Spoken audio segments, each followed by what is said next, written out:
Hey, what's up, everybody?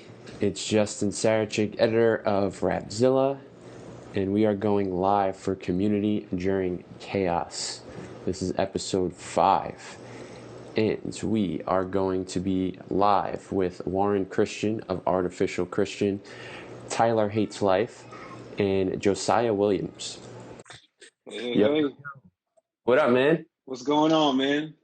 It's good to Oh, see you, man. though, man. It's good to be here, and I love that you're doing this. I think it's really good for us to just hear each other process how we're going through these times because there's just so many thoughts and emotions, and this is a real traumatic experience that we're having collectively. So, Yeah.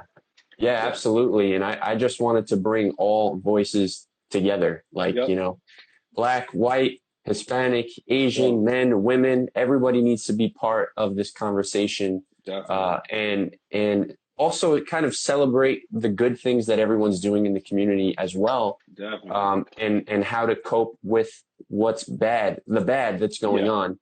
And here's how we can make a difference. And here's what we can do to like keep this exactly, conversation going. Yeah. exactly.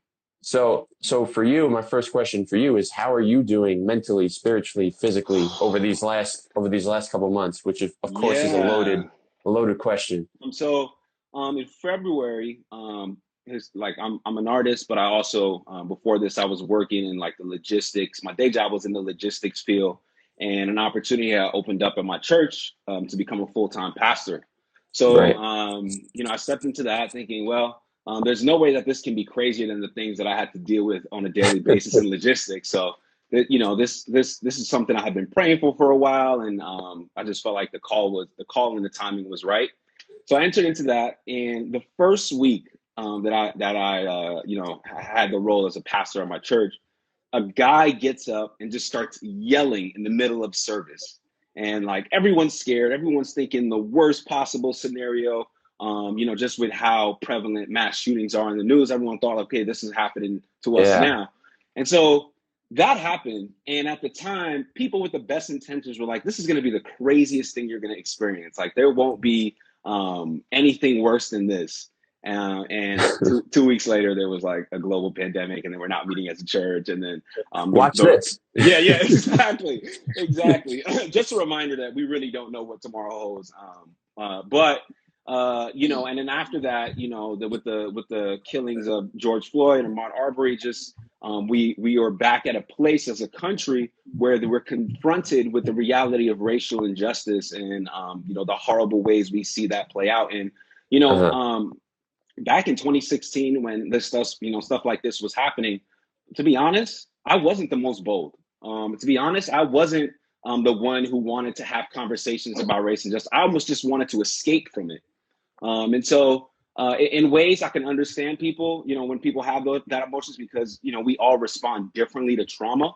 But I made it a Yeah. point. I said during this year, I'm going to go look for the people who are on the complete opposite end of the political spectrum for me, who just have different leanings, whatever it may be. I want to search those people out, and I want to Right. have like hard conversations with them. Because I don't think that's a mantle that everyone needs to take up. But one, Hmm. as my role as a pastor, and also just as a human being, um, I desire unity, Hmm. and I don't think there's a way to do that without having a lot of awkward and honest conversations. So I was like, I was like, you know what? I'm just gonna step into some of the craziest conversations with folks who just would Yeah. their first flinch would be, well, this isn't a real thing. It's media contrived, all that sort of stuff. So I've been jumping. Like, I did take some time to heal because I like to heal and process because that's really important, and to pray. But after that, I was like, okay, like I'm ready to go. So during Yeah. that time, man, I've had some really interesting conversation with folks, helping them to hear from my own experience, to separate, like to add humanity to some of the things that we're talking about, because I feel like a lot of times what happens is people just see on the media and they think, oh, like there's a general distrust of Right. media and big institutions. So to hear from me, who a lot of people actually know, like they know Warren, they know Warren's not just going to come and make things up so you can feel sorry for him. Yeah. It's been really impactful for them, and have like helped people to see some of the things that, are being discussed from a real human, on a human to human level. So it's been Yeah. good, man. The pandemic's not easy. I am grateful for technology. I'm grateful for Zoom, but I'm tired of it. I feel like, my max capacity for Zoom is 45 minutes, and after that, it's like you might as well have the Charlie Brown voice because I'm not hearing you. But yeah, man, it's definitely. I don't want to downplay the trauma of this season though, because I think just as a culture, our reaction to traumatic things is like, well, we just need to figure out how to solve this and how to move on from it. When Right. when the Bible, we're actually called to like sit and lament sometimes. So what does that look like? What does lament look like? Through trauma, and just saying, God, like, I don't know what to do. I don't know what to do here. I don't know what to do with this. Like, where are you in this? Like, we see though people like kind of shy away from those questions, like, oh, are you questioning God? But like all throughout the Bible, like read the Psalms, like David is questioning like the Right. human experience and trying to like come to grips. Of course, he lands that, okay, God is king, and he's still ruling and reigning. But at the same time, we can't stuff down and push down our emotions because they're uncomfortable for us. And I think that talks to the COVID-19 pandemic and also the race and justice conversation. Like, we need to Yeah. be honest with our emotions. Yeah. I think one of the most important things that you said there is people know you. So it coming from you is Yes. important. I think so many times, especially with the pandemic, we think about, oh, that stuff doesn't happen in Right. America. That happens, Yep. in Africa, or, Yeah. on an Some island faraway place. somewhere. Some Right. faraway place. Yeah. Right. Where, a third world country or whatever. Right. But it's like, nah, it came here. Like, we're Right. very fortunate being in America. Yes. We're isolated from everybody. Like, we don't really get, the wars. Like, nothing's happening on our homeland. Yep. And now it came here, and everyone was like, what do we do? Right. And so it's kind of a wake up call in that sense. It's like, yeah, we've knocked down a peg a bit. It's like, Yeah. it's And like we're yeah, just like everybody else. exactly. And you know what's the crazy thing is that we're fighting something that we can't throw a bomb at. We're fighting something that we can't shoot a gun at. Yeah. So that makes it just way harder and like in that, what we do then is we make other people the viruses and thinking we're the vaccines, and whether you see that play out Nice. within relationships like parents and kids right now, spouses, um, friends, whatever it is, Facebook. Like you see people like, I don't have, I'm angry and I want to be angry at something and I don't have anything else to be angry at. So I'm just going to direct this at you. Yeah. So I think that's a real thing as well. We got to be careful of. Yeah. And the other good thing you said, and I've had this conversation the last couple of weeks with people, like sometimes it's okay, not to respond and have that answer. Like you said, Exactly. in 2016, you didn't have something to say then, but now you do. Um, Sometimes when you jump the gun on something, you're going to speak out of anger, you're going to speak out of turn, you're going to speak out of ignorance. Yes. So you need time to develop that opinion, gather that information, gather your thoughts, and know exactly what you're going to say, especially if you have a platform. Right. Because when you have a Right. platform and you say something and it's wrong, you're getting canceled, or Exactly. Which I think is everyone's coming for your ridiculous in head. a lot of Yeah. cases. I don't ascribe to cancel culture. Right. Yeah, but I think you're 100% right. Like, in order to choose our words wisely and lovingly, it requires a pause. We some sort of pause, like, all right, let me process and think through this before immediately reacting. But in our culture, if you think like that, you're irrelevant. Like, hot takes, hot takes, hot takes, Yeah. hot takes. You need the hot takes like artists need singles. It's like, all right, Right, exactly. Get them new out. Get them single out. every Let's talk 2 weeks. about. We need to consume. We need to consume. Yep. Yeah, and I know we spoke to Cannon on here last week, and Yep. Cannon is doing that now. Cannon has said everything that he could absolutely say, and now he's exhausted. He's like, I just need to step away from my platform. Yep. No music right now. I'm not going to say anything. He goes, this is the last thing I'm going to do is talk to you on this show, and then I just need to go away, and I just need to heal, and I don't feel God right now, and I just need to get back to where I'm at. That's And that's wise. perfect. That's That's perfectly wisdom. okay too. That's wisdom, and you see that all throughout the Bible when it says to be like slow to speak, like wise men don't have as many words. It's wise, man. We don't like the way that media happens in this country is like you get a story and then both extremes try to shape it into their narrative like immediately rather than Mm-hmm. just sitting and waiting and praying and thinking through and even considering, hey, I don't know everything. Like Yeah. that's like a controversial thing to say nowadays. Like I don't know everything. I need to be Yeah. able to sit and I have people up to learn from in this conversation rather than jumping to our immediate political leaning. Yeah, because you got to be first. You have to have Right. that hot Yeah. take first. Hot take. You have to have the story first, Right. regardless of who it tramples, who it steps on. If it Exactly. hurts somebody, if your Exactly. information is wrong, Right. fake news, all of that. So yeah. Yeah, man. So now you as a pastor Yeah. at your church, you know, a lot of people have been coming out saying, you know, the church doesn't do enough, the church doesn't speak up enough. One of the biggest problems is the separation of people in church. So what have those conversations been like for you at your church and with your church? Yeah, man. Yeah, I think that when we're confronted with things too, like issues, the way that we want to respond as a culture is to do things large and fast. Mm-hmm. Where the way of Jesus sometimes is like small and slow. As a church, you know, I think we've pressed into like supporting communities of color. I go to a predominantly white church, Okay. but there is a heart from leadership to like press into this conversation, not shy That's away from good. it ever. Yeah. So like something tangibly we've done is like we've given, I think 1.5, this has been announced, so I can say it's like 1.5 million to communities of Wow. colors to help support leaders in ministry who are, support leaders in ministry who are of color and doing the work of ministry, which I think is great. But beyond that, I think we haven't not shying away from the issues, not like, because the reality is when you press against people's idols, they're always going to Mm-hmm. push back at you. Always, they're always going Right. to push back at you. Right. So the way you respond to that now is key. Now, if we want to maintain a comfortable, easy environment and make an easy life for ourselves, then we'll just say, okay, well, we're just going to move on from this and not talk about it anymore. Maybe say Yeah. something in Black History Month or something. But for us, it's like, no. Like we say all of life is all for Jesus. So you know, every aspect of, you know, we're not going to shy, like justice matters.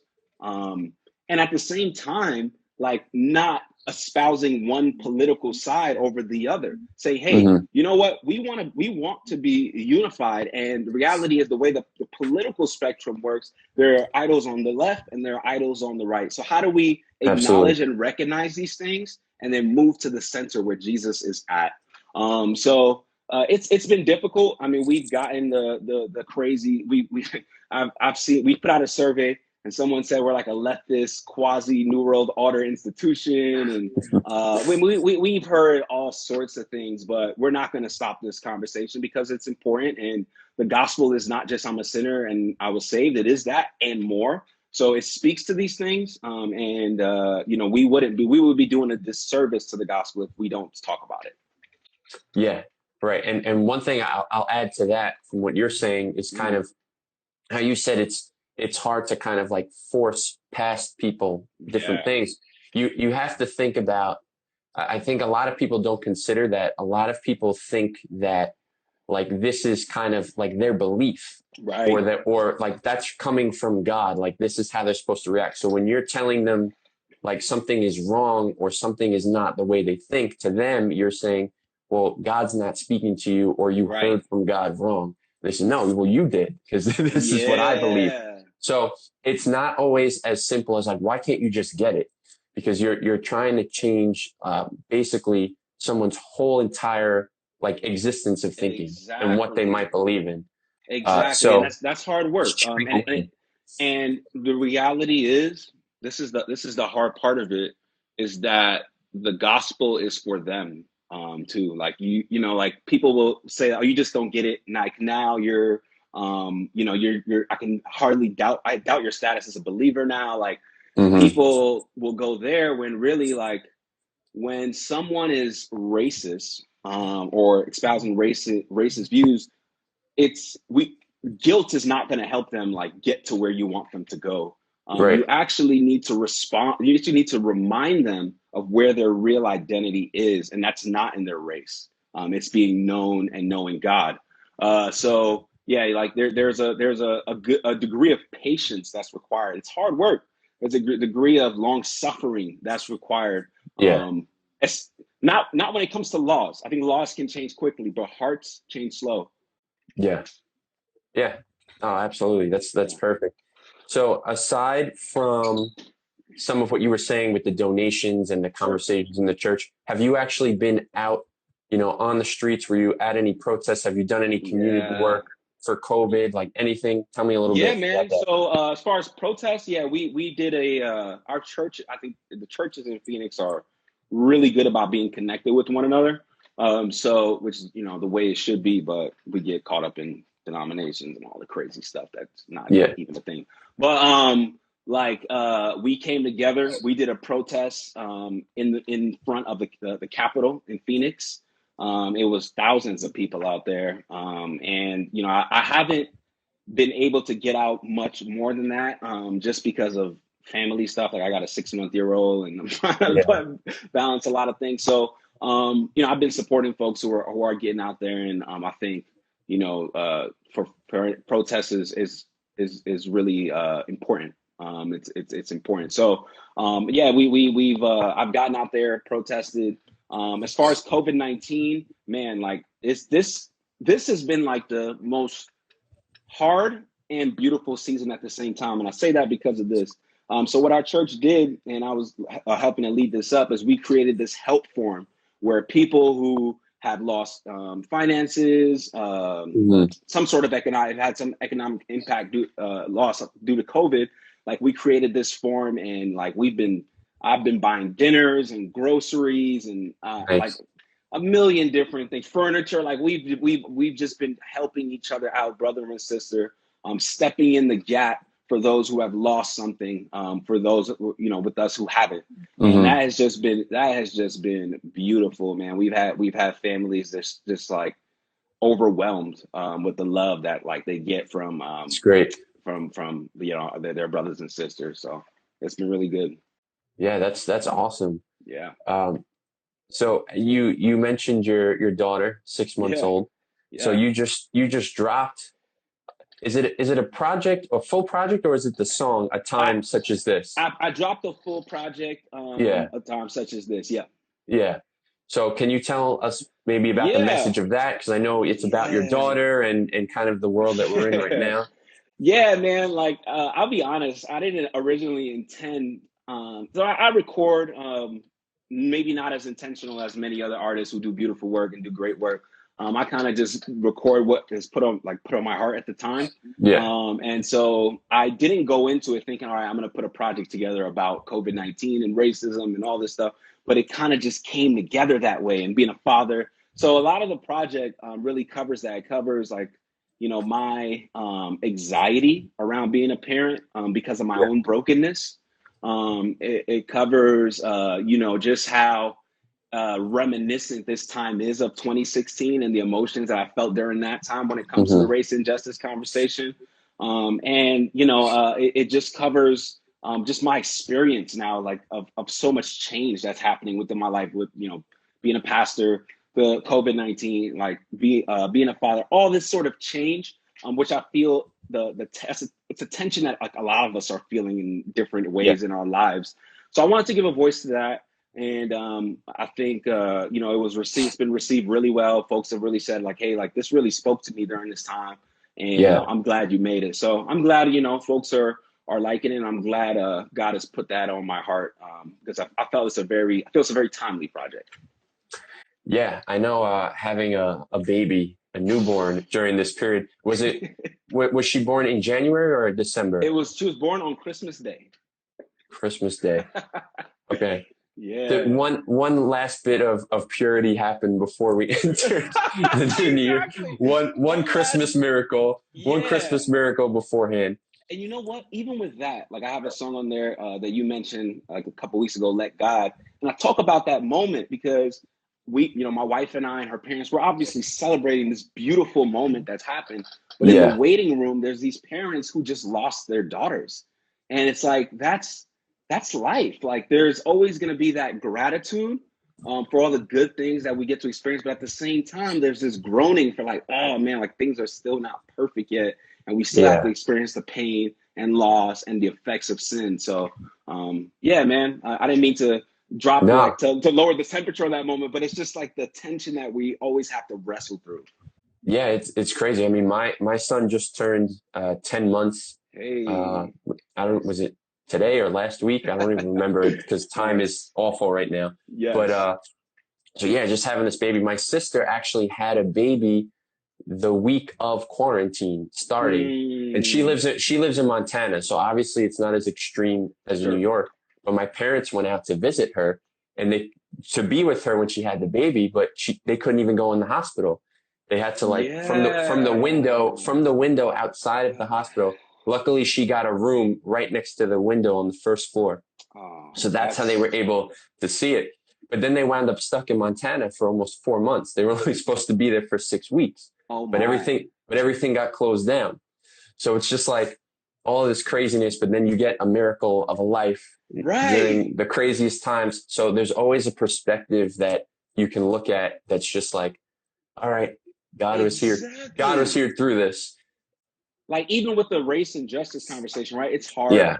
We don't want, to see images like and videos like George Floyd, but at the same time, it seems like with COVID happening, that we're able to experience like this moment as a country, right? This Hmm. this moral reckoning that we're able to experience together and without a lot of distraction, right? I always say like if LeBron was dunking a basketball right now, maybe we wouldn't have been as focused and give this issue the attention it finally like it deserves. Yeah. So yeah, there's the groaning of like, George Floyd. Obviously, that was a terrible thing that happened to him. But at the same time, the gratitude of like, finally, people are like at least wanting to have this conversation that's long overdue in our country. So Warren, I guess leave us off with like a final thought or a final like hope for the future. Yeah. I would say the thing I said earlier. I stole that from one of my pastor friends, but he wouldn't care. Your spouse, your kids, the person on Facebook is not the virus, and you are not the vaccine. The press. I've been pressing into the Sermon on the Mount, which I think speaks so beautifully to this time. Hmm. When it says, for instance, being poor in spirit, that there is a brokenness about all of us that we have. And so even as we're having these hard discussions, remembering that and not puffing up ourselves with a undeserved amount of righteousness within us. I think Hmm. that's extremely important. And yeah, like give yourself space to grieve. This is a traumatic thing that we're all going through. Like, give Yeah. yourself space to say, okay, I'm not okay. And hopefully there's a good community around you that can support you, pray for you, talk with you through the things that you're feeling. And thank you for having me on here, No, man. awesome. No, thanks for joining me, and I'm glad I had you on here. For Glad sure. to like speak to Yeah, you face to finally, face. finally, This, finally. yeah, Instead of this emails, was right? dope. Yeah, emails, DMs, but that's like everybody, and especially Right. when I actually meet someone face to face, like, oh, I've been talking to you for like 3 or 4 years. I've never Right, like right. shook your hand, but now moving on in the future, we still might not be able to shake hands anyway. When So I come visit New York, I'm gonna finally come to Staten Island and maybe come say what's up. I'll give you an elbow though, Hey, because elbow. That's right. we got to be safe. That's right. Look. Arizonans have a lot to learn from New York. I'll just leave it there. Yeah, you guys went a little backwards. Everyone in New York's like, oh, you guys are so OD. All right. I'll see you on the other side. See, on the other side, we're able to reopen, and you're going backwards. So, Yeah. anyway, thanks, man, and I'm looking forward to Tyler and what Josiah have to say as well. All right, man. Be safe. Thank All you. right, man. Have a good night. Peace. Peace. What's up, man? So now I get to meet you face to face too after talking to you for quite a while. Yeah, we've been working together for a bit, and I don't think we've ever even talked face to face at all. So let me ask you how has everything that's been happening these last few months been on you and your family and just your well being and all of that? Yeah, I'll start with COVID. I mean, with that, because I'm in the military, so like we got. I didn't expect for it to be so like that serious, and then I just remember like it was just one day they were like, "All right, go home, and we'll call you when you come back." And they didn't call me for like a month. I was like, Wow. so I was just like, honestly though, like music producers, I know they definitely took advantage of that time. Like for me in particular, it was hard with like having two kids running around and stuff, and then like trying to make sure my wife's okay because she's pregnant. But then Mm-hmm. I try to see the good side about things, like in almost every situation. And so like the good part was that I mean I was able to produce a lot, and just get better at get better at the skills and everything. But so with COVID, that's kind of how that went. Now on the social injustice and all that stuff happening, man. Like it's been a lot, bro. Like honestly, this is kind of let's see, like I grew up in a predominantly white town, and Mm-hmm. like predominantly white everything, bro. Like I grew up and maybe like knew 5 black people like my whole life. And so when I moved to Georgia and I was in I was in the military now, and now all of a sudden I'm introduced to a whole new culture, and I made some of the best friends of my life who are black and I'm white, right? And I see all this going on, and I'm like, I like my Facebook news feed is a whole bunch of conservative people who won't stop screaming all lives matter. But because I've made friends with a lot of my black friends, I've literally walked downtown and seen the way that they are looked at and stuff like that. And so like that's what bothered me, man. Like I was just like, a lot of people speak out of ignorance Yeah. because they have no idea. Like, and I don't even have any idea. I'm learning every single day. You know what I mean? Like, and Yeah. like where I'm at, I'm just like, I don't have like an insane amount to say because I'm still learning. But all I know is that one of my best friends is like automatically judged because of the color of his skin, and I'm not okay with that. And so that's why I drop songs like fake news to let my buddies know, like, hey, I like all I can tell you, man, is that I'm standing with you. Like whatever it is you need, I'm gonna help you out. And like that's kind of how it is for me on that situation. Yeah, I mean, I get that totally too, because, being with Rapzilla and being part of hip hop culture, predominantly black artists, right? So Yeah. these are people that I'm speaking to every single day. And the average white person is not talking to, people in the black community every single day, I would imagine, right? So Yeah. like when I'm talking to all these artists and they're all saying the same exact thing for the most part, it's like, well, they can't all be lying, right? They're not, this isn't all just being made up. It's kind of like what I was just saying, well, with Warren, um, like even from the pandemic standpoint, it's like we think, oh, that happens over there, right? That could never happen to us. So I think a lot of people who are kind of sheltered in their bubble, like because it doesn't happen to them, like they don't believe that it could happen to black people, to Hispanic people, to Asian people, of someone of a different race. Well, they don't, Um, man. Like, I mean, and this is me just being real, bro. Like I remember playing like Pop Warner football when I was a little kid, and I'm growing up in this town where like literally every person on my football team's white. I'm growing up, everybody's white, and then we play a team that has black people on it, and we're automatically like nervous. And so like I know that like the natural my natural like reaction to that, if I have no knowledge on a person's culture, my natural reaction is going to be to judge. You know what I'm saying? And so yeah, I can't help but look at this situation the same way because I know, like I said, most of the people on my Facebook feed, like it's a bunch of people who have been in this Central Texas for their whole entire life, and yeah, like it's just like you can't speak on stuff the way that they do. Like they'll literally speak like they know exactly what they're talking about. And I'm sitting here like, Yeah. dude, you have no idea what you're talking about. Like, and I'm not gonna be mean to anybody, but I'm just like, I'm gonna tell you the truth. And the best way the best way I can speak is through music. Cause like, you know, man, like nobody can interrupt me. You know what I'm saying? My track's gonna keep going and you're not gonna be able to stop me. Yeah. So Yeah, like, no, this is dope.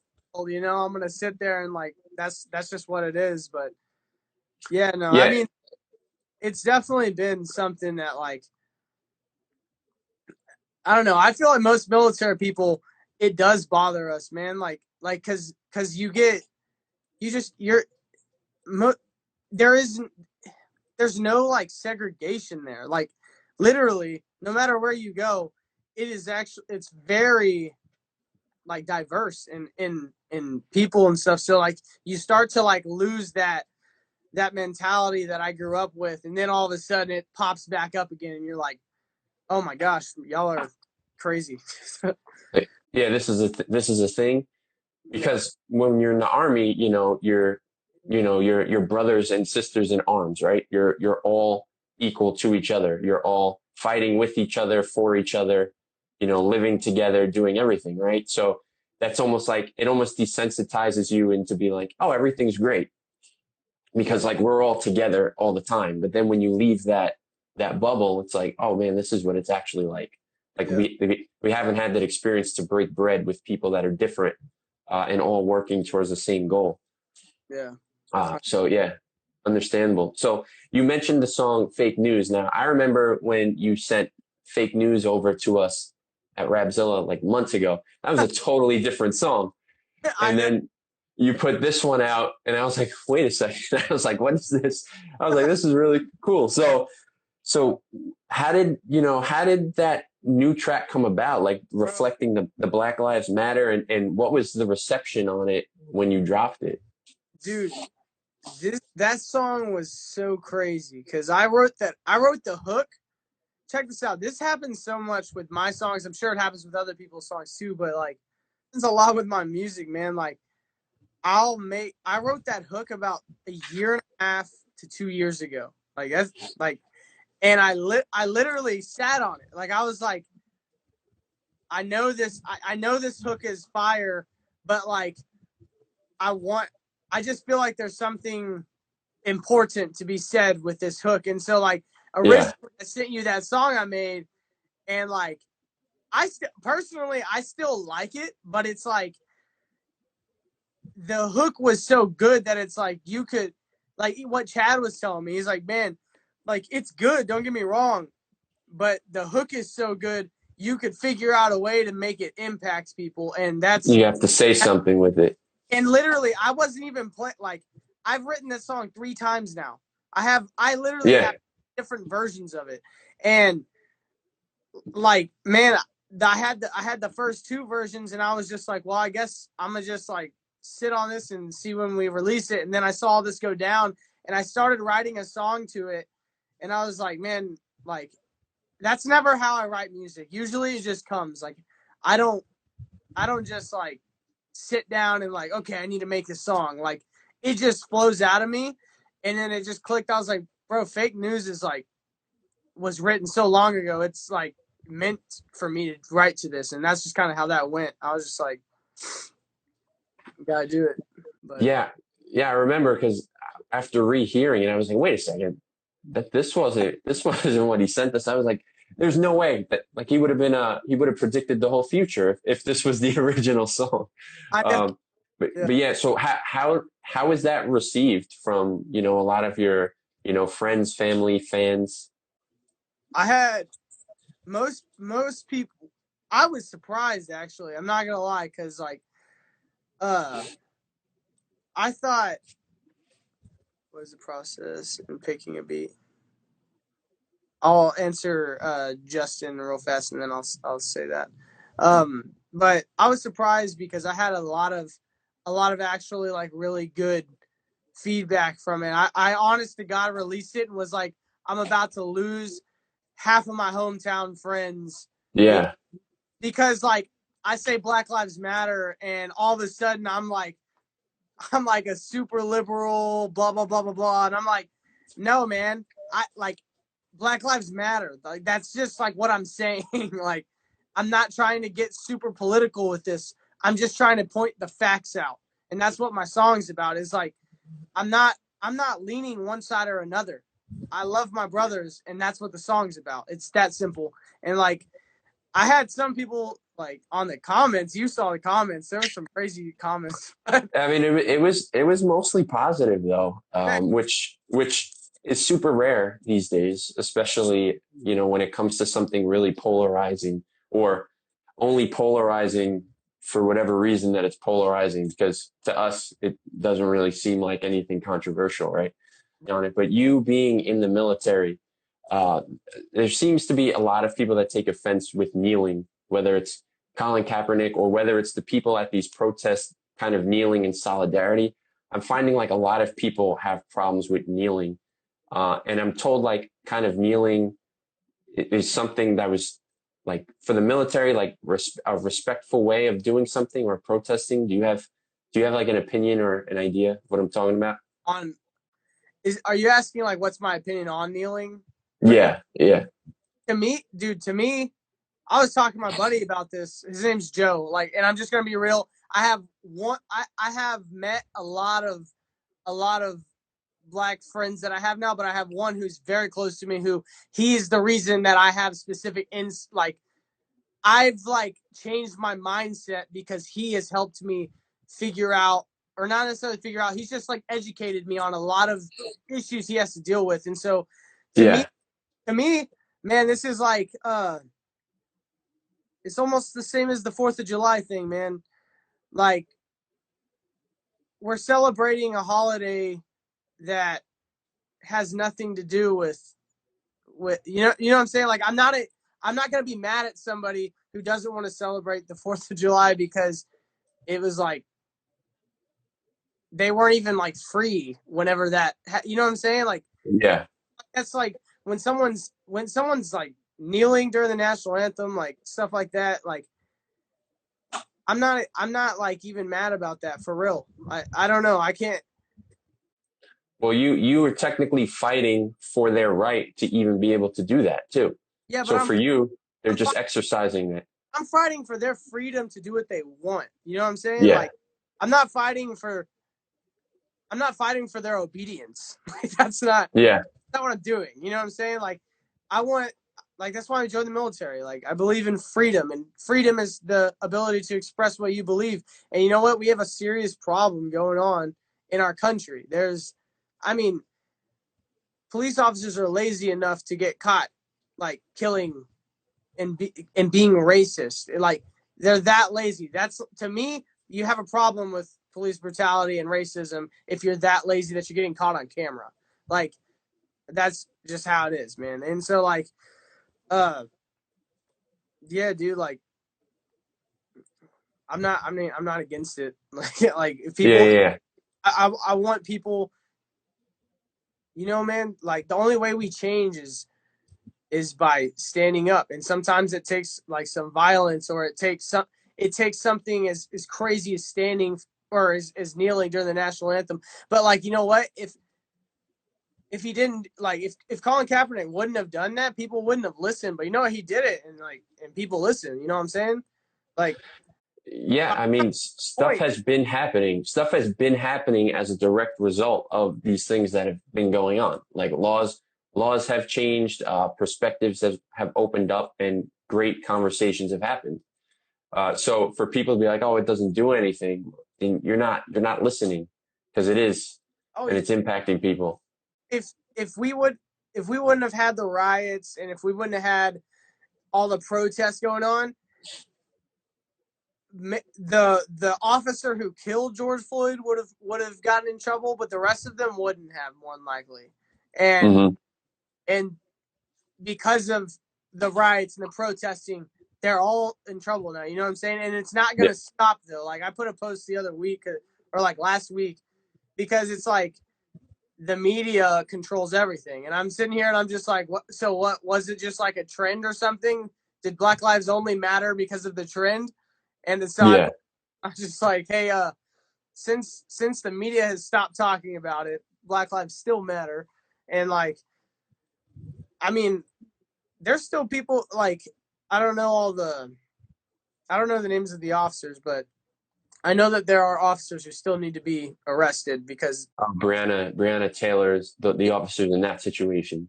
I mean, the fact that that's even still a thing, bro, like, Yeah, this happened months ago. yeah. It's crazy. So, for everyone that's in here now, I forgot to say this when Tyler came in. This is Community During Chaos. This is episode 5. We've had Warren Christian of Artificial Christian. We have Tyler Hates Life, and we have Josiah Williams, who will be coming up next shortly. Tyler, my actual last question for you is: have you? And I know you're in the military, so you're kind of always in service to people. But have you actually been able to go out and serve your community in any sort of way, like whether it be with church or, your military, wherever you're situated, whether it be protests or doing something like coronavirus related or just, something on your own with your family or whoever? Is always doing stuff, and we try to help out. Like with the coronavirus, I mean, we were helping getting items to people and all that stuff. But then like, our church got together and went to a protest as well. So that was cool. But yeah, I mean, that's what we got to do though, man. Like that's how this country was founded though. And it's sad that it takes these kind of events to make people stand up. You know what I'm saying? To make people, and it's like, it's sad because it's even beyond our country. That's how it is in our jobs. Like when you're working, nobody works together until there's like an emergency, Right. Like everyone waits to the last minute or waits until there's a problem and then we all work together. But hey, at least we're working together though. You know what I'm saying? Yeah, no, it's happening. So I guess what would be your final thought or kind of hopes for the future once we get out of, or if we ever get out of this chaos? I would say on the social injustice side of things, be still. Like stop thinking you know everything, because people speak out of ignorance so fast. And I didn't say a single thing. Now I'm not saying that I am know everything or anything, but I didn't say anything until my song. And the reason is because I wanted to sit on that, and I wanted to make sure that whenever I did speak that it wasn't foolish. And I think a lot of people need to do that a lot more, because I mean, even beyond the social injustice side of things, but in their regular lives, people are so quick to speak. It's just, yeah. So especially in this situation, I think it's a good time to dive into the Bible and learn from it, man. Be slow to speak, quick to listen, but yeah. Yeah, absolutely, man. So, all right. So that's it. This has been Tyler Hates Life. We had Warren Christian. This is Community During Chaos. We're going to have Josiah Williams next. Man, thank you so much for joining us.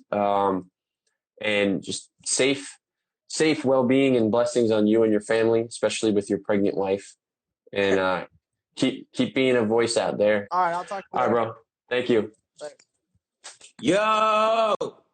What up? Yo! What's going on, man? What's up, man? Nice beard. Is that your quarantine beard? Quarantine it's very blessed me so.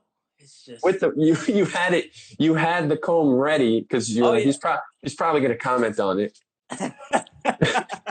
And I had to put the hat on too, because I'm like, it's all over the place right now. So we gotta clean up a little bit, just a little bit. It's funny, every week I wear a hat, and now this week I didn't, because I had been shaving. I've been shaving my head the first couple months. It's like, no one's ever gonna see me. I've never shaved my head before, so I started shaving it. So now it finally grew back to like my normal self. So I was like, I can take the hat off. But anyway, for anyone tuning in to Josiah's Instagram right now, My name is Justin. This is Rapzilla, and we are doing Community During Chaos. This is episode 5, and every week I get together with 3 artists, and we talk about what they're doing in their communities to try to make a difference through this chaos, their community during the chaos. We just get some thoughts about what's going on, what we can do better, and I'm just bringing lots of different people together to talk and bring answers and solutions instead of more questions and more problems. Yeah. Oh, that flowed off nice. So, so I know that coronavirus hit you especially in a unique way because you worked for the WWE and did lots of traveling, and the people that you commentate for or speak to are very close in hand-to-hand combat all the time, spitting and sweating on each other. Yeah. So I know last year it was like the big story was like you got this dream job, and now for the time being you're not with the company because of everything that's been going on. So what has your last few months been like? It's been wild. It's been very wild.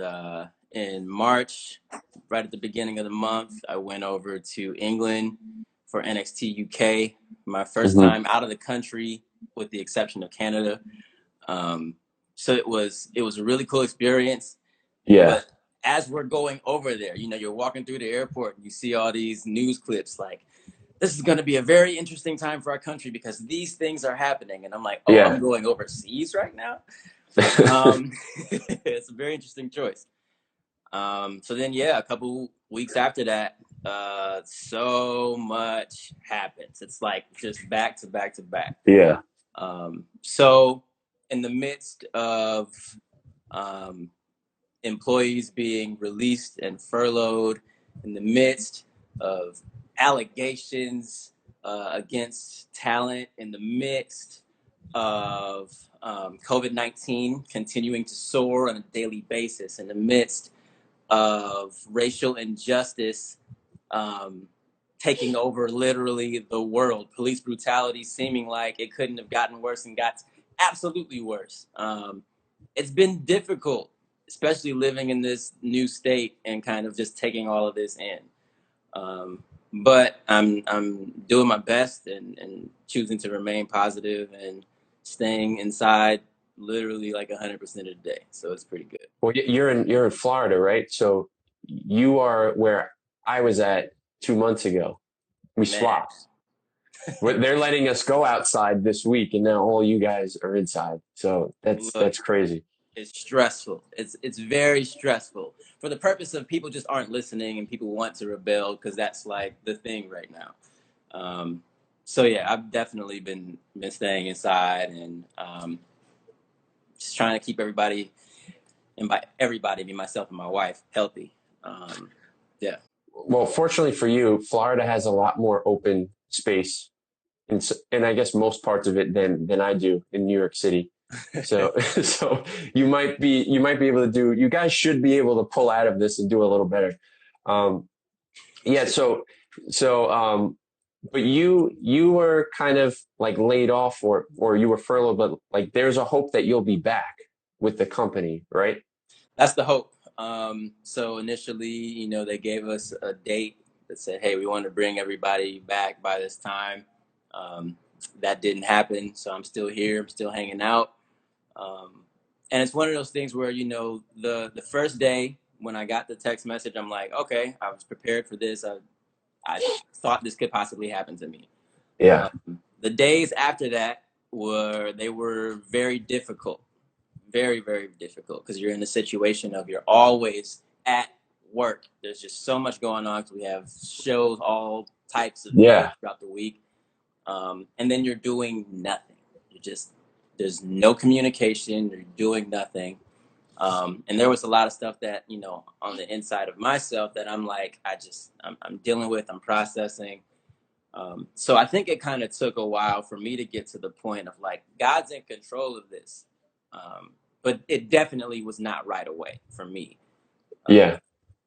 And I think I'm to the point now where, of course, I would love to return back to my dream job. But if that doesn't happen, I'm now fully prepared, and I'm like, that it is what it is. I've placed it completely in God's hands. And I see what's happening, not just in that company, but all around the world. And this is affecting all forms of entertainment everywhere. Yeah. So I don't know. I feel like I can sit here and stress out about this stuff and lose hair and get my hairline pushed all the way back here, or I can just trust God with it. And I know that, I mean, he led me here for a purpose. Right. Maybe that purpose was just this time of experience that I had. Maybe there's more. I don't know, but I'm stressing myself out, and I need to alleviate that stress. So I handed it over because it's not worth it. No, you could tell because you definitely have not lost any hair. You have hair to the max. So you're doing good. Yeah.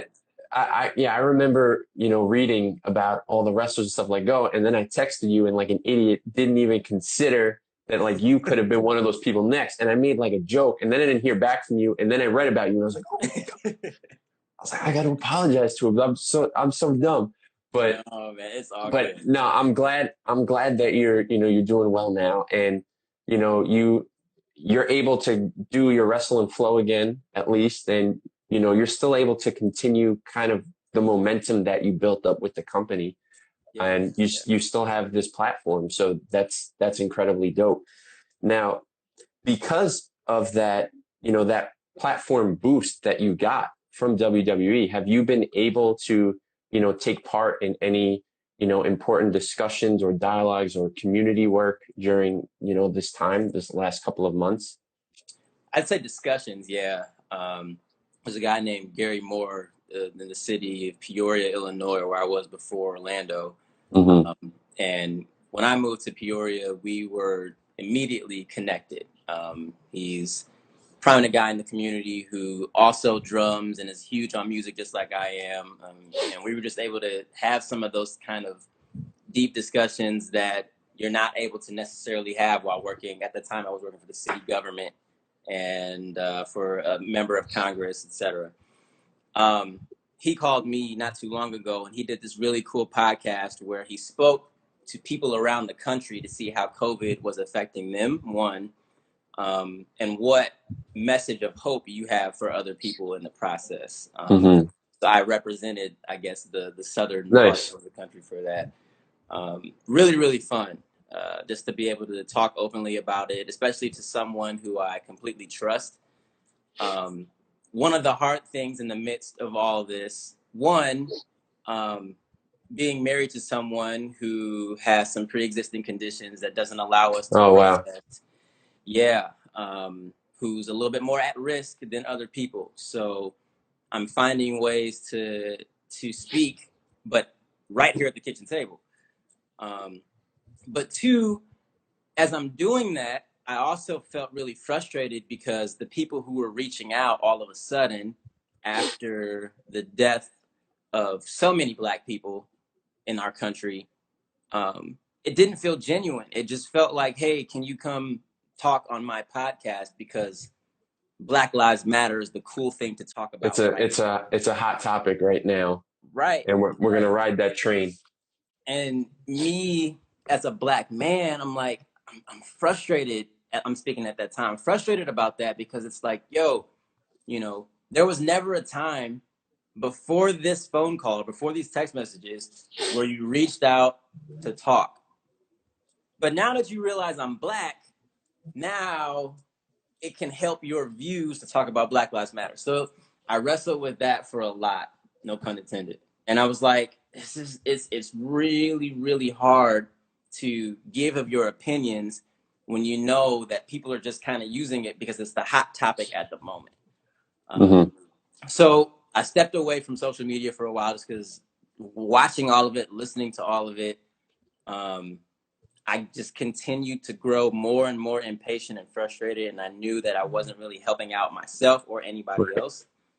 But I'm like, okay, you can't do all of them, but find a couple of people who you genuinely trust and audiences that you genuinely trust to be open with and to talk about, and folks who will hear you for what you actually have to say and bring to the conversation, as opposed for those who are just trying to use you for your black skin.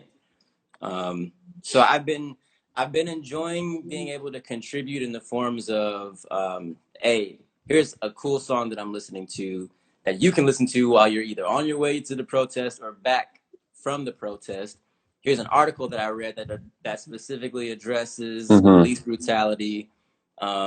Here's an article that I read that helps you de-stress from all of the crap on social media right now. Yeah, that's very important. Yeah. So I guess to fully answer your question, it's difficult knowing that, hey, we want to be a part of history so that we can tell our children, our grandchildren one day, hey, we were out on the streets in Orlando, Florida, as these things were happening. But I think it's more important for us as a family, knowing that, we have someone who could get very sick if affected by COVID-19, of like, what, let's do what we can from right here as well. Yeah, no, that's understandable. And I totally get what you're saying, because with this show, like, I want this to continue. Everyone's already saying now, Black Lives Matter, the hashtag is done. The Breonna Taylor hashtag, those have all left Twitter, and people are trying to keep refreshing it. So like, I want this show to continue going and continuing to be about community till, whenever. But then the problem is, like, do I constantly want to be talking about the chaos that's happening in the world and talking about community? So it's kind of like that pull. It's like, I want to keep talking about the good stuff, but why are we always living in this chaos? But at the same time, there's always going to be some sort of chaos, regardless. Like, who knows? The way 2020 is going, who knows what's going to happen by the end of the year? That'll take us into chaos into 2021. So yeah, I get that, of just trying not to be like, oh, let me just hang on to this trend for a little while and contribute. So I definitely don't want that to happen. Like, I want to run out of people to talk to, which would be great. And then, like, all right, we got to talk to everybody again. Let's run it back. Bring it back. Let's see how the community has evolved since these people have been working. Which that would be even great too. Then it's like a testimonial show. It's like, all right, we did this whole community work. Now let's see how this community is doing. So just keep moving forward. Now, like you said, you've been using your platform. So how has the feedback been on your platform? Have you had a lot of, like, give and take? Has it been mostly positive? I feel like I was just talking to my wife about this, like, racial tension, police brutality, systemic racism. This stuff isn't new. Right. 2020 didn't create these problems and these topics for us to deal with and to embrace with, or whatever.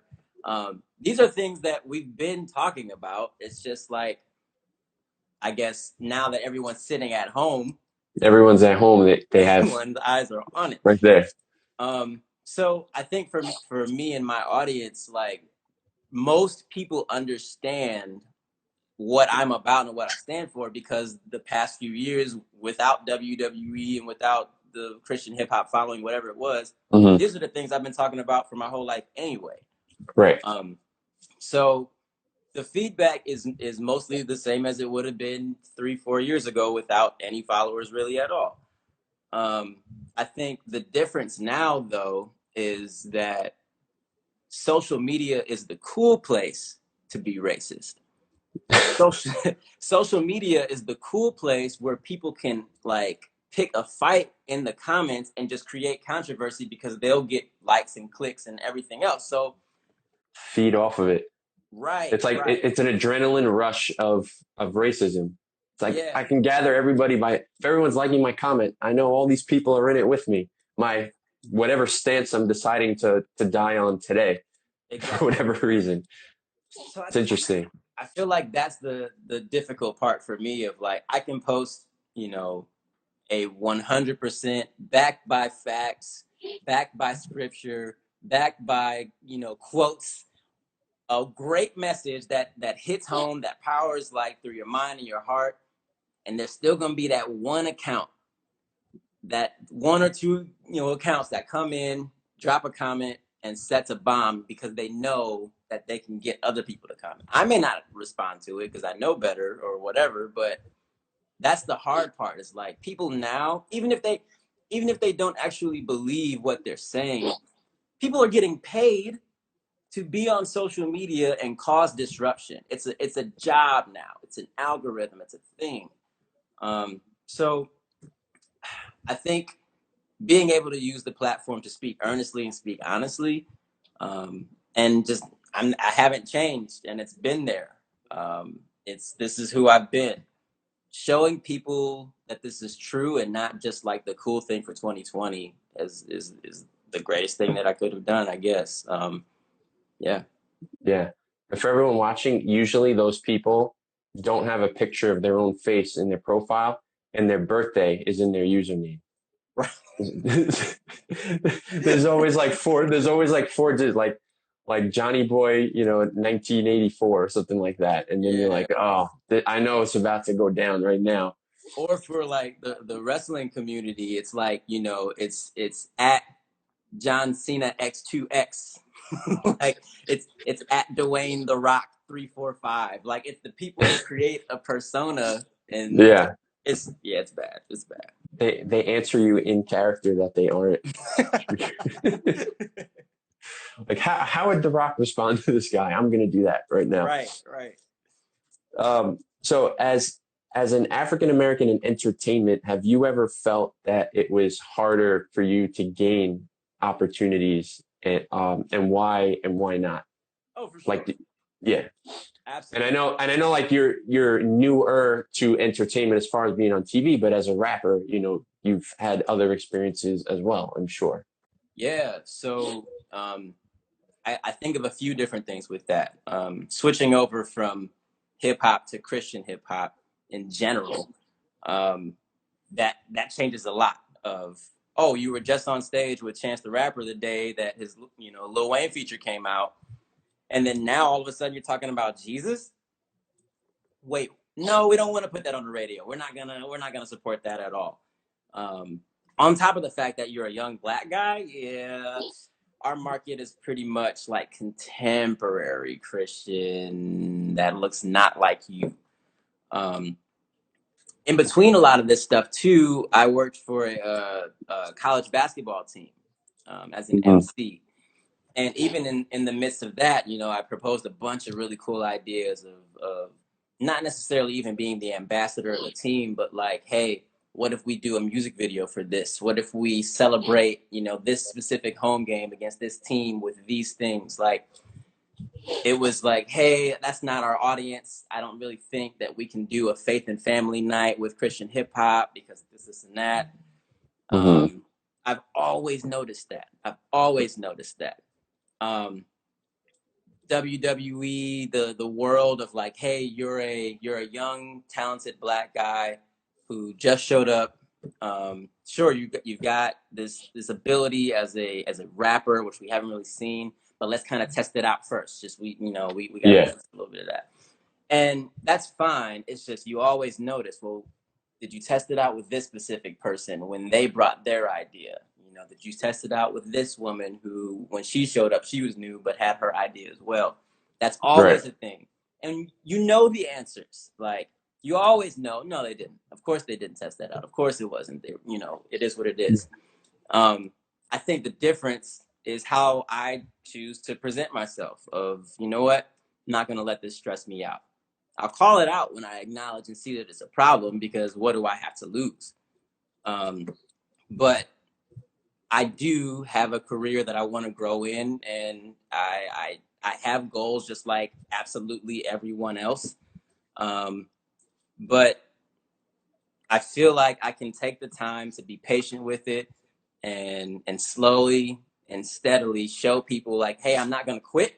One, two, these preconceived notions that you have about me, I guess it is what it is, because I'm not stopping because of what you think about me. So yes, you face that in entertainment. I think I just choose to try somehow to rise above it in a way. And you feel like you have in most instances, or do you feel like you've ever kind of not like dumbed yourself down, but kind of like, maybe I could have, done better, if I would have stayed true or whatever? No, I think it's not like, I don't know what the phrase would be either, like dumbing yourself down. I think there are times when you realize, like, okay, I can really go hard on this moment and fight this out and potentially win. But it's like, is that the battle that I want to put my energy into? Right.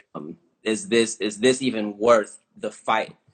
Um, and I kind of base that situation by situation. Like I said, I don't really feel like I have anything to hide or lose if I decide to speak up on behalf of either myself or my community. But at the same time, I'm like, there's a strategy to it of like, okay, I can bring this up now, or I can wait a little bit, and at this right moment, hey, these few things that you are talking about gotta go. Yeah. And you pick and choose those moments in those battles, but I feel like I tend to be someone who, when I see something that's wrong, and especially as the new guy too, Yeah. the new person in the industry, I definitely have nothing to really lose, in my opinion. So the people that I want to be friends with and all this stuff, that's great. But I can do this somewhere else if I need to. It is what it is. I'd rather support change than to be stagnant and feel like, oh, I could have done more. That's just my idea. Yeah, no, absolutely. I feel like also, do you think kind of that opportunity for like young black men, young black women, for even in sports in general, it's kind of like, all right, it's basketball and football, but there's no presence, in any other place. And for a while, it was even the WWE that there really wasn't an African American presence. And now I see like that's kind of changing a little bit, where there's maybe not everyone's a champion all the time. And you got Kofi Kingston in there, but like you have the New Day, you have your Titus O'Neil, you just have faces in there now. Like there's some diversity in there. Yeah. So do you feel like kind of opportunity wise for young black men and women in the past, and maybe even some of the present, that, the opportunity for them to shine in something is kind of not there unless it's basketball or football, which is just for men, because we don't really have women's football leagues. Yeah. I think the cool thing about the time that we live in now is that we have examples that we can point to. So the young black men and women around the world are able to look at LeBron James, are able to look at Serena Williams, Misty Copeland, The Rock, Kevin Hart, even someone like Colin Kaepernick, who may not have succeeded the way we wanted him to succeed in football, but he's somebody that we can point to who fought, who used his platform to say, look, this isn't okay.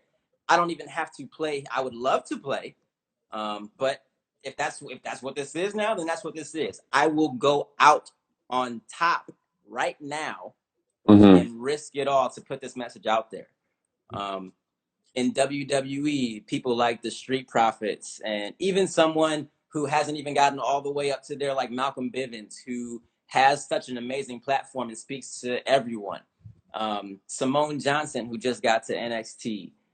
There are so many people that we can point to that are not only succeeding in their own way, but not sitting back and letting themselves be walked over at the same time either. Yeah. So, and like you said, of course, Kofi Kingston, as that's a bigger model of, you won the WWE Championship at WrestleMania. So I think regardless of what sport you watch, regardless of what show you watch, we now have more examples to point to as Black people than we have before. Is it enough? No. Would I love to see, change and all over the industry, from award shows to television shows, sports, music? Yes, absolutely. But I feel like you see so many more opportunities and examples to be a Chance the Rapper, to be whoever it is, than we have before.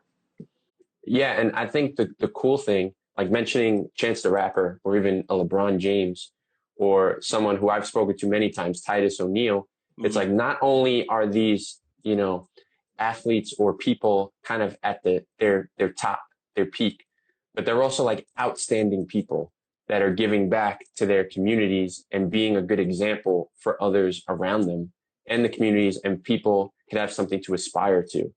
It's not just, it's not just a rapper, a rapper who's maybe ignorant half the time and just has nothing important to say with his platform and doesn't care about his community. Or even Michael Jordan used to take a ton of flack for, not speaking out about issues. I just play basketball, which is now what people say to like a LeBron James, just shut up and dribble. Right. And now these people aren't. Like, they're saying, hey, we're community leaders. We have a voice, we're family men, we're family women. Like, this is what we should all strive to be. And I think that's going to be telling in this next generation of, African Americans, Hispanic kids, just people who have grown up kind of without those opportunities to now go forth and have something to desire. Yeah.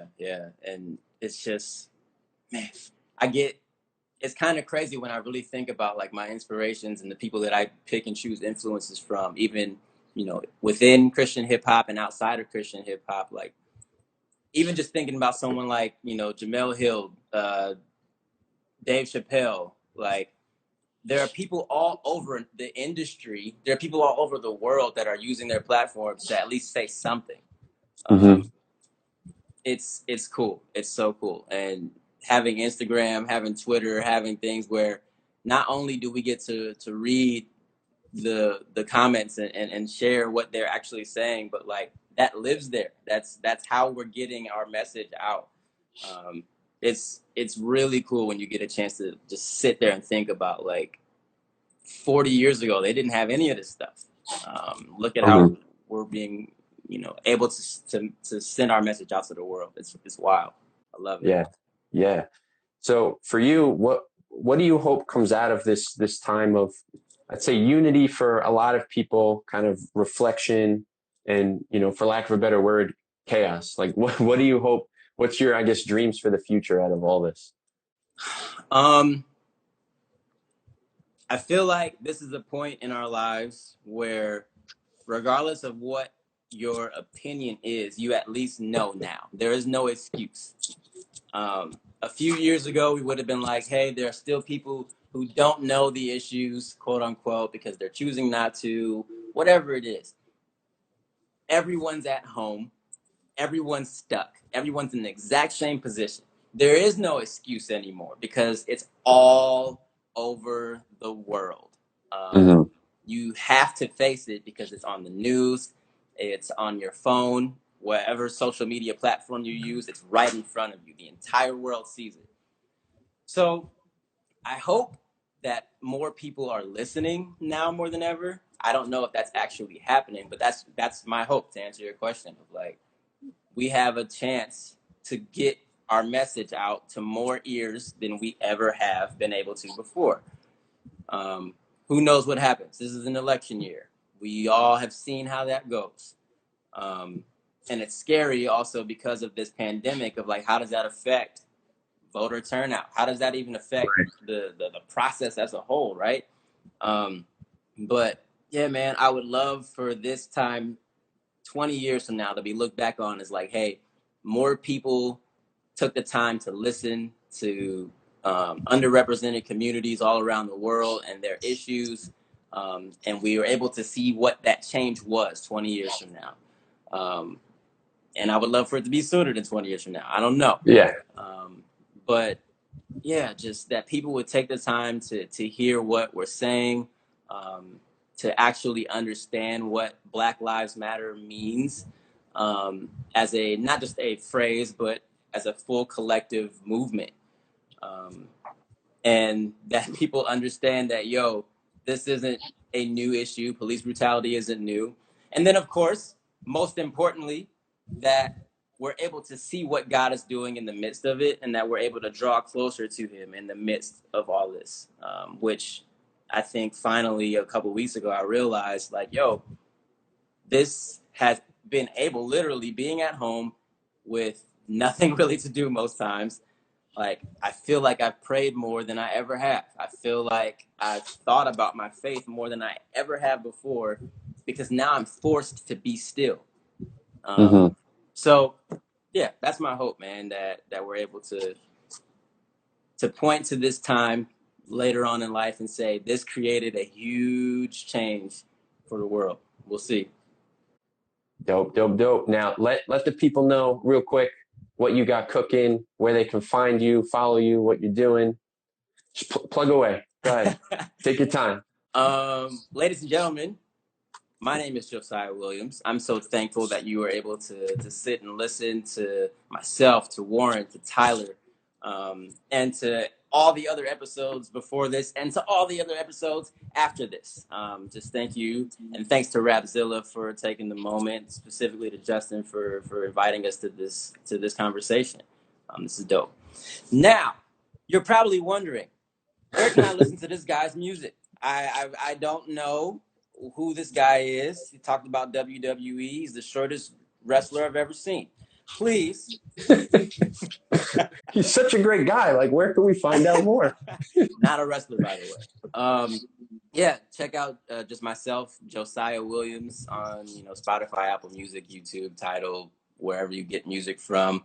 I also have a separate music platform of work, body of work as Wrestle and Flow, taking music from WWE, AEW, TNA, all these places, Impact, bringing it together and putting a fun twist on it that's clean, but has a good fun punch to it. So Josiah Williams, Wrestle and Flow. That's it. You did it. Thank you, my man. It was good having you on. Good talking to you. I hope to see you on TV, or at least on a YouTube video or something, doing something with WWE real soon. Well, real quick, because it looks like you're the one that's prepared for it. I see that title behind you.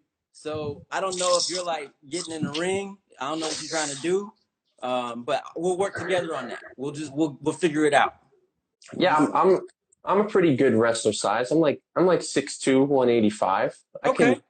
I could scrap with Rey Mysterio maybe. 205 live. Oh, some Rey Mysterio. Yeah. A 50-year-old Rey Mysterio maybe. Nothing less. But I actually won that belt at a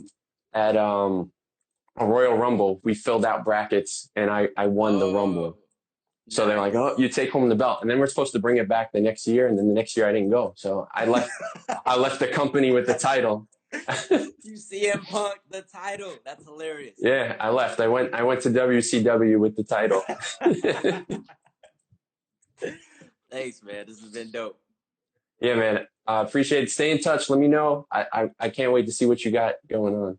Absolutely, bro. I'll stay in touch. All right, man. Peace. All right, everybody. That was Josiah Williams, rapper, host, interviewer for WWE. Currently not at WWE, but hopefully he'll be back. This has been another episode of Community During Chaos. This is episode 5. Maybe in a week or 2, maybe 3 weeks, you'll see this on Facebook or YouTube. So if you're watching there, thanks for tuning in, and make sure you tune in on Mondays at 9 p.m. Eastern. And we're going to be talking to 3 people every week for as long as I can. So again, we had Warren Christian. Check him out. He's also in the trio of Artificial Christian, really dope rapper. We have Tyler Hates Life, singer, songwriter, rapper, also in the military, serving this country. And then we had Josiah Williams. So again, I'm Justin Sarachik. Thank you for watching. Follow Rapzilla everywhere. You can follow me at Justin Sarachik, JUSTIN SARACHIK, all one line. All right, I'll see y'all next week. Everybody be safe. Peace.